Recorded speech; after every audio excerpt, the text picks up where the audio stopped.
Hello, this is Pastor Don Long, and this is Jewish Roots, and we are in the third and final week of broadcasts where we're centering on the news around Israel. You know, in the Jewish roots of Christianity, we look back and we understand that Yeshua HaMashiach, Jesus the Messiah, was a Jew. All the disciples were Jews. They did not go about to start a new religion called Christianity. We've talked about this many times on this broadcast that the early Christians, in fact, attended the synagogue, went to the synagogue. They had no vision of seeing themselves split off into some kind of new religion.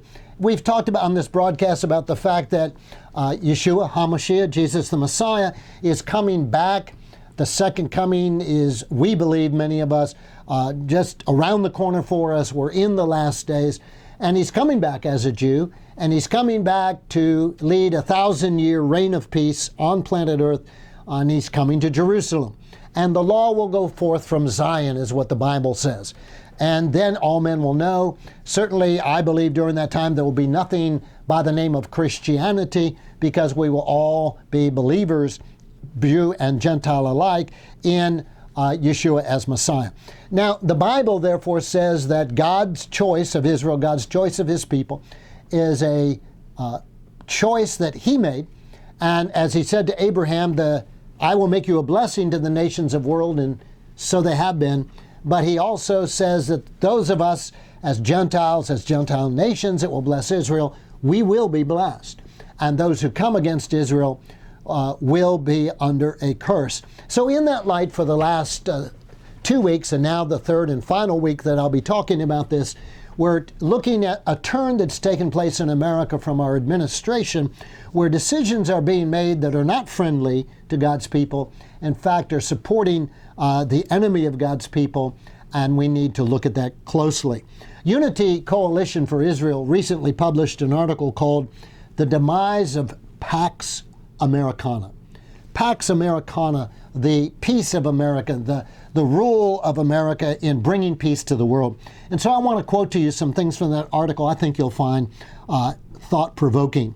What happened in Geneva last month was the most significant international event since the collapse of the Soviet Union in 1991. The collapse of the Soviet Union signaled the rise of the United States as the sole global superpower. The development in the six-party talks with Iran in Geneva last month signaled the end of American world leadership. Now, I don't think that's being captured in the news today, although I know that more and more of the news stations are beginning to cover the idea that our allies are beginning to feel betrayed by America. Looking back in history, should Yeshua tarry in his return, we will look back and we will mark what took place in Geneva as the beginning of the fall of America from prominence in the world. Global leadership is based on two things: power and credibility. If you're going to lead in the world, you have to have the power to do it. You cannot think that you're going to come into the world and affect change, be it for good or bad. You're not going to affect it without power. Hitler wanted to take over Europe. It was for bad, but he could not have done it without power. And so he developed the Blitzkrieg, and the German army developed some great technologies, and literally through the force of their power, they were able to achieve great evil. They did not enable it to last long, but they had to have power. Many would-be dictators of the world come on the scene, and they don't get anywhere because they have no power. So to be a world leader, you have to have power. But secondly, you've got to have credibility. The United States remains the most powerful actor in the world. We do. We have probably, China would give us a good run for our money, but we are the most powerful actor in the world stage right now.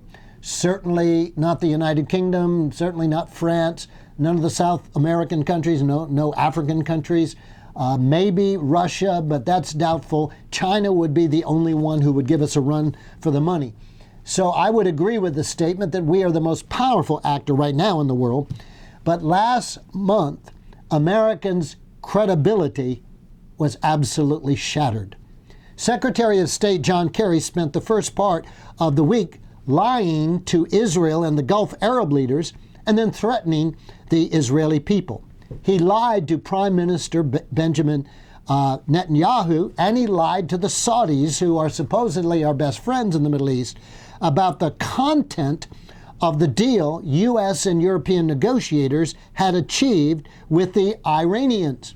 Secretary Kerry told them that in exchange for Iran temporarily freezing its nuclear weapons development program, the U.S. and its allies would free up no more than $5 billion in Iranian funds seized and frozen in foreign banks.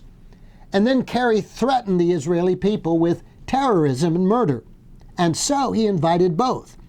He said if the Israelis failed to accept his demands for territorial surrender to PLO terrorists that reject Israel's right to exist, that they would be bringing warfare, terrorism into their own place. That's like giving the terrorists free rein to go. The secretary said, you won't negotiate with us on our terms, then we have a right to go do that. He claimed, listen to this, that Israelis are too wealthy to understand their own interests. Think of the arrogance of that. The Secretary of State of the United States telling another nation, your citizens are so wealthy they don't even know what's best for them. As if you do, Mr. Secretary? And he said, in essence, if you don't wise up and do what I say, the Europeans are going to take away your money while the Palestinians are going to kill you. My goodness, this from the Secretary of State. What greater carte blanche for murder could the Palestinians have received than the legitimization of their crimes by the chief diplomat of Israel's supposed best ally? Interestingly, as an aside, all of this happened several days before the 75th anniversary of Kristallnacht. Kristallnacht was in Hitler's time when the Germans rampaged through the streets, destroying all the buildings of Jewish businessmen. Kerry's threats were so obscene and unprecedented that Israeli officials broke with tradition and disagreed with him openly and directly while he was still in the country. Usually if you disagree with your ally, you don't criticize them until they leave the country, and then you say we disagree and you give your point of view. It was so unimaginable that the Secretary of the State of the United States would say that in the country that they criticized him right there. Now let me take an aside. There is an arrogance in America. An arrogance in our elitism that while we're saying we're all going to help everybody, we think we know best what other nations of the world need.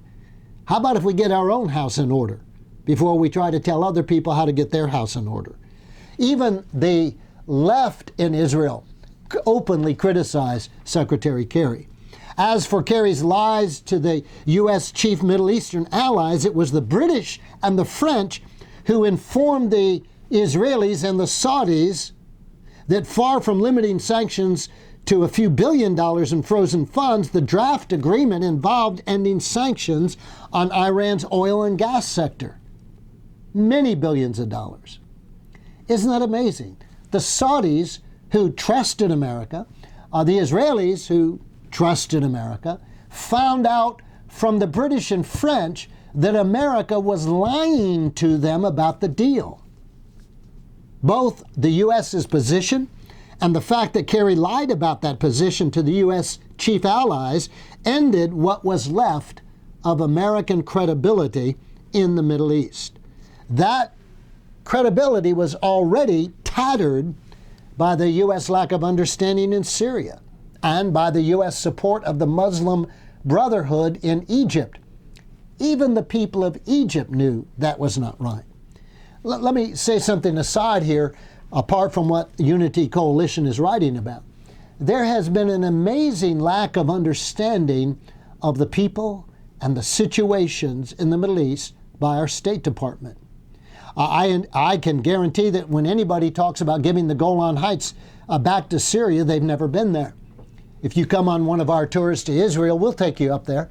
And when you stand on the Golan Heights, you're looking literally right down on the Sea of Galilee. And when the Golan Heights were in the hands of the Syrians, they put artillery pieces there and regularly fired down on the farms and the Israelis in the valley below. Why would you ever give that land back to your enemies who would do that? Why would you believe, having looked at what's going on in Gaza, where Israel, under pressure from the United States, gave Gaza to the Palestinians and they voted Hamas in, and the result is now hundreds of rockets being fired from Gaza into sovereign Israeli towns and territory? Why would you think that if we give them land on the West Bank for a new state called Palestine, they're not going to do the same? I don't understand. Why, if you have a mafia operating in a city, do you believe that you can negotiate with the mafia and suddenly they're going to be church boys? Excuse me, they rule by intimidation. They take over territory by intimidation. Just because they agreed, well, we have an agreement, do you think they're going to live by that? It's quite amazing. The U.S. has slowly lost credibility in their lack of understanding for many years now. Secretary Rice, back when the Gaza area was being turned over to the Palestinians, said when Hamas got elected that she was absolutely shocked. I can remember the day that came out in the newspaper. She's shocked that the people voted for Hamas. And I said right out loud, I'm shocked that such a supposedly learned woman with her PhD and her State Department didn't know that was going to happen. It wasn't that the Palestinians voted for Hamas because they wanted violence. They voted for Hamas overwhelmingly because a Palestinian Authority is totally corrupt. And the people, if they got in touch with the people, they'd find out. The people were fed up with Arafat and all his successors stealing hundreds of millions of dollars of money that was sent to help the people. That's the end of it. Hundreds of millions. $300 million last year is unaccounted for now. Don't know where it went. Money that was given to the Palestinian Authority suddenly ended up in private Swiss bank accounts. How did that happen? The people of the street in the West Bank and in Gaza, it's not that they wanted Hamas because of its violence. They wanted Hamas because Hamas said, we're going to end the corruption. Had we known that, maybe we would have put our effort in some other way. Now let me get back to this article. Just by getting the Americans to commit themselves to reducing sanctions, while Iran continues its march to a nuclear weapon, Iran destroyed any remaining possibility of doing any serious non-military damage to their plans for their weapons.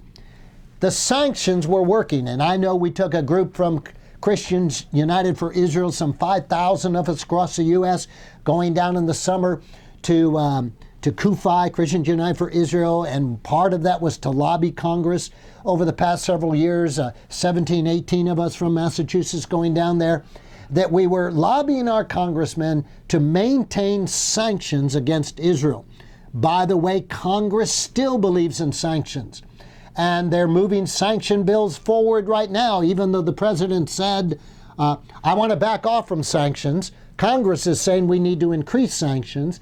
We're coming up to a head-to-head battle with that, where the people of the United States say we've got to do something to seriously bring Iran to stop its weapons program, and sanctions seem to have been working.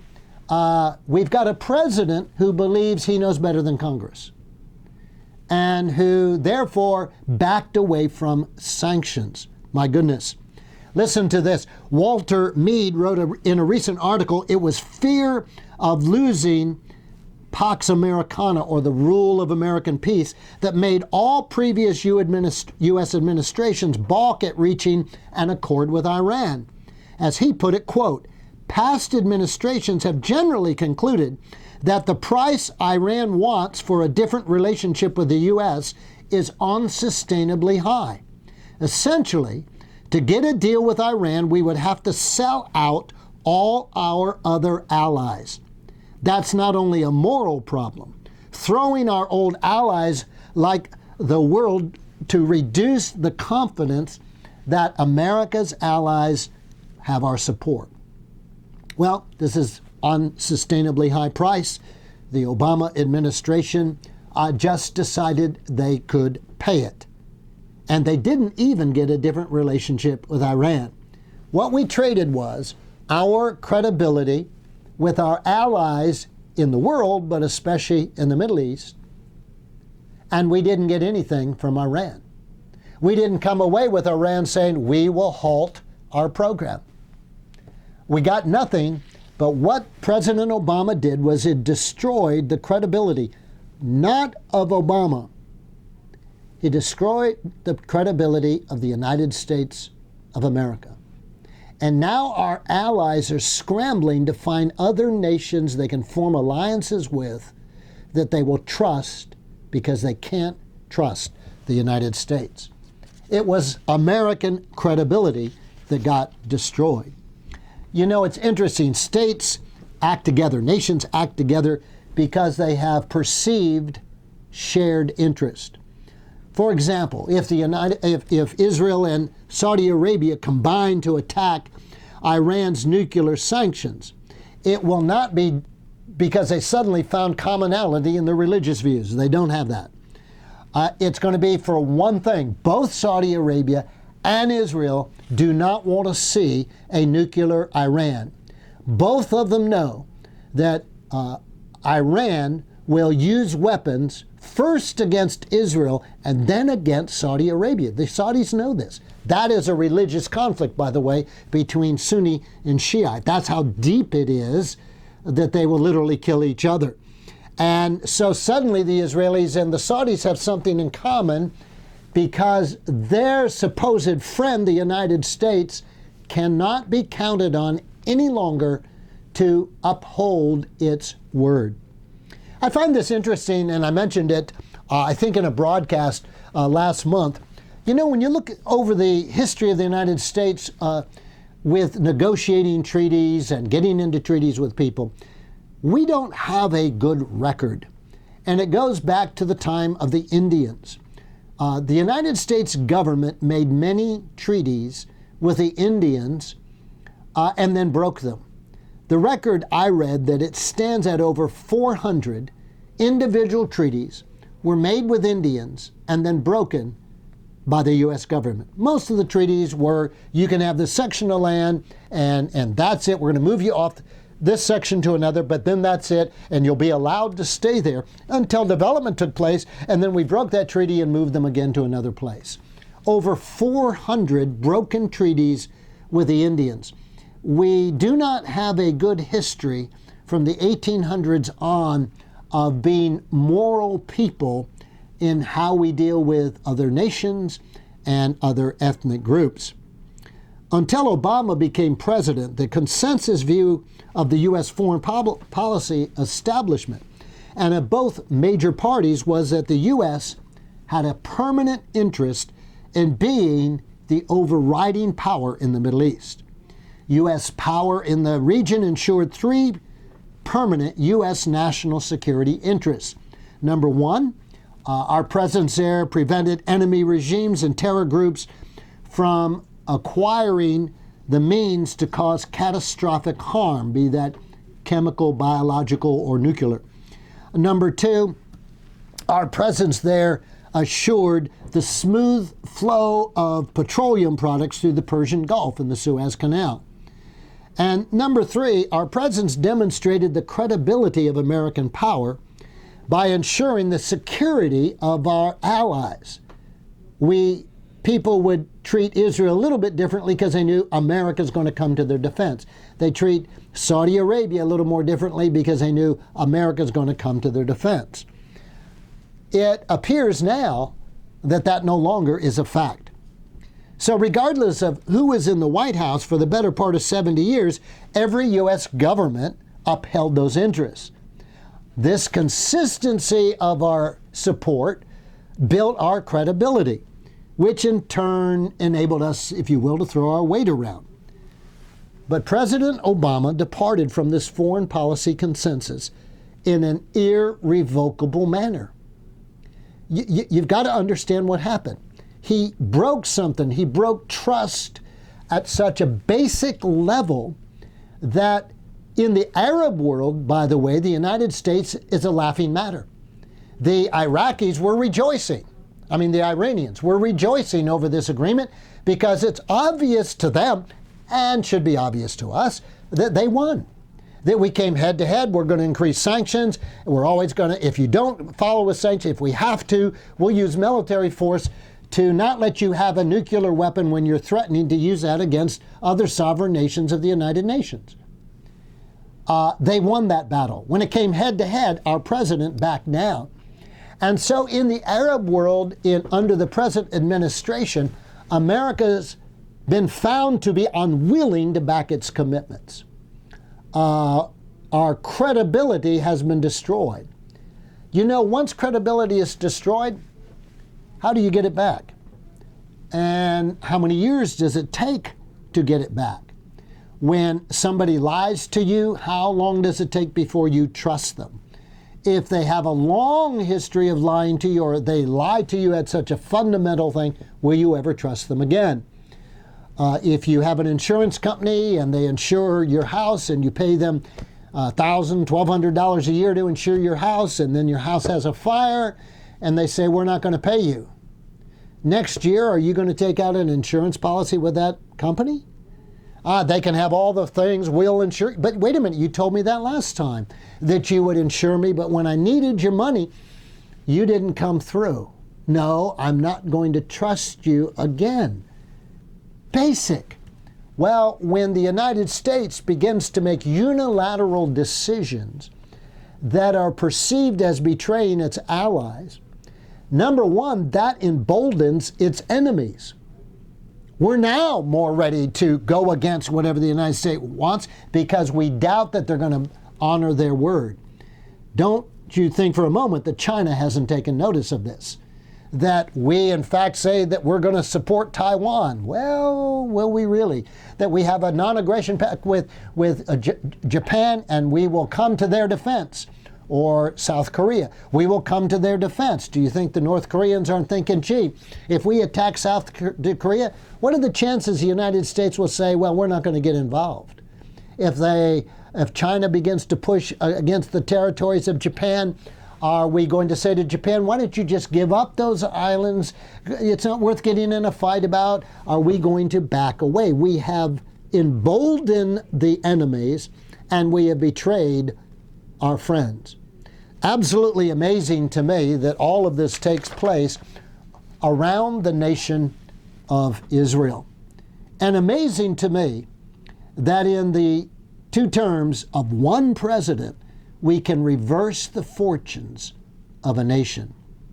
Let me conclude the statements that came out of this article. Obama has taught the world that the same U.S. that elected Truman and formed NATO and elected George H.W. Bush and threw Saddam Hussein out of Kuwait can elect a man who betrays U.S. allies and U.S. interests to advance a radical ideology predicted on a rejection of the morality of American power.